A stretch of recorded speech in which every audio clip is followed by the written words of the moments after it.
निर्धारित करना कि हम कार्तिक के जो 7 नियम है, कार्तिक के महीने के जो 7 नियम बताए गए हैं, कम से कम हम 7 नियम में से एक नियम ऐसा पकड़ें जिससे हमारा जीवन सार्थक हो जाए।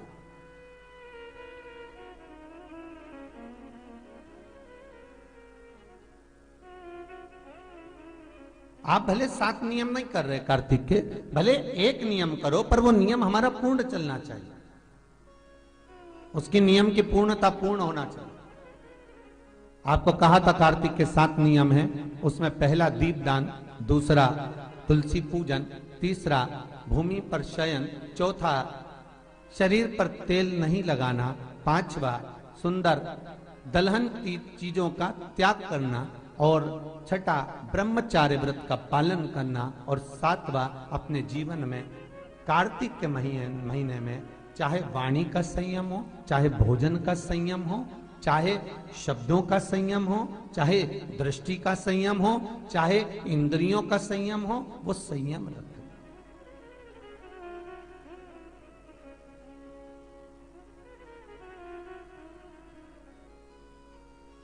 वो संयम धारण करना।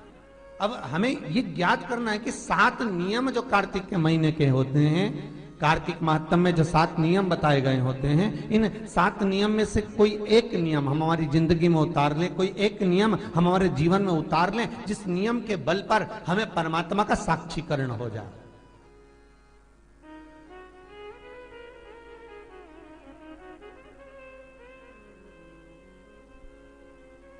कोई एक नियम।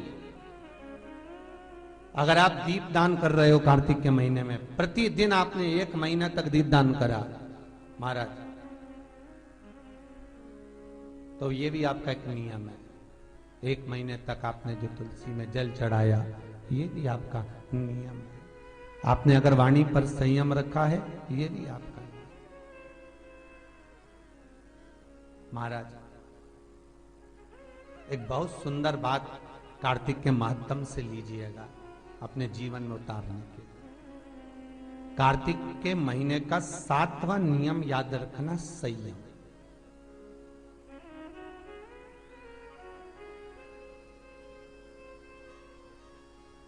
किस समय पर किस चीज का संयम होना चाहिए, ये हमारा